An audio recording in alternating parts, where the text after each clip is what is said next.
Hello friends, எல்லாருக்கும் வணக்கம். வாங்க இன்றைக்கி பன்னீர் சீஸ் பராத்தா எப்படி பண்ணலான்னு பார்க்கலாம். இது no onion no garlic recipe.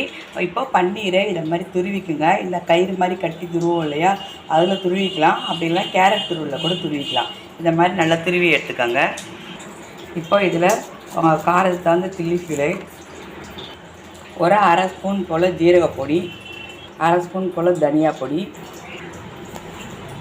ஒரு 1/4 ஸ்பூன் ஓமம். நான் இன்றைக்கி கிச்சன் கிங் மசாலா யூஸ் பண்ணியிருக்கேன், எவரெஸ்ட்டோடது.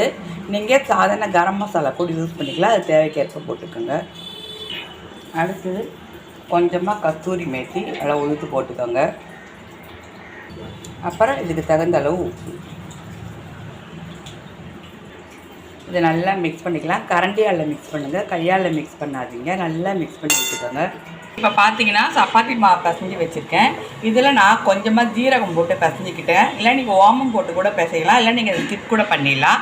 சப்பாத்தி மாவு ரெகுலராக நம்ம பிசைகிற மாதிரி பிசைஞ்சிக்கணும். பிசைஞ்சிட்டு இதை மாதிரி இட்டுக்கணும், சப்பாத்தியை இதை மாதிரி இட்டுக்கணும். இப்போது பன்னீர் ஸ்டஃபிங்கை இதை மாதிரி ஃபில் பண்ணிக்கணும். சப்பாத்தியில் சீஸ் போட்டுக்கணும். சீஸு இதை மாதிரி இப்படி போட்டுக்கோங்க. உங்களுக்கு எவ்வளோ வேணுமோ அவ்வளோ போட்டுக்கலாம். நான் சும்மா 1 ஸ்பூன் போட்டிருக்கேன். அதை எப்படி பண்ணோன்னா நல்லா இது பண்ணிவிட்டு சப்பாத்தியை இப்படி மடச்சி விட்டுருங்க. நம்ம இதை வச்சு இட முடியாது, அதனால் இப்படி தான் பண்ணணும். இதை அப்படியே ஒட்டிக்கும்.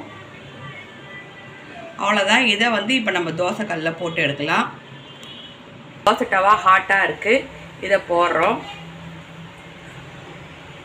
இப்போது திருப்பி போட்டு எண்ணெய் விட்டுக்கோங்க. எண்ணெய் நெய் எது வேணால் விட்டுக்கலாம், உங்கள் ஆப்ஷன் தான். இதே மாதிரி மைல்டாக அமுக்கி விட்டுக்கோங்க. அப்போ தான் இந்த சீஸில் நல்லா சூடு ஏறும், இந்த மசாலாவில் நல்லா சூடு ஏறும். இப்போ பார்த்திங்கன்னா நம்மளோட பன்னீர் சீஸ் பராத்தா ரெடி ஆகிடுச்சு. இதை நம்ம சர்வ் பண்ணிடலாம். இது கச்சப் வச்சு, இல்லைனா ஆவக்காய் ஊறுகாய் வச்சு, இல்லைனா சாஸ் வச்சு கூட சாப்பிட்லாம். இப்போ பார்த்திங்கன்னா நான் இதை உங்களுக்கு ஓப்பன் பண்ணி காட்டுறேன்.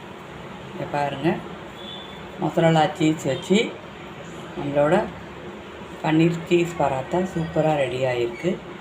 நல்லா இருக்குது, டேஸ்ட்டும் அருமையாக இருக்குது. இதை கண்டிப்பாக ட்ரை பண்ணி பாருங்கள். நீங்கள் மொசரல்லா சீஸ் யூஸ் பண்ணலாம், அப்படி இல்லைன்னா இது கூட யூஸ் பண்ணலாம், ஸ்லைஸ் சீஸ் கூட கட் பண்ணி வைக்கலாம். இதை கண்டிப்பாக ட்ரை பண்ணி பாருங்கள். கமெண்ட் என்னன்னு சொல்லுங்கள். சேனலை மறக்காமல் சப்ஸ்கிரைப் பண்ணுங்கள். தேங்க்யூ.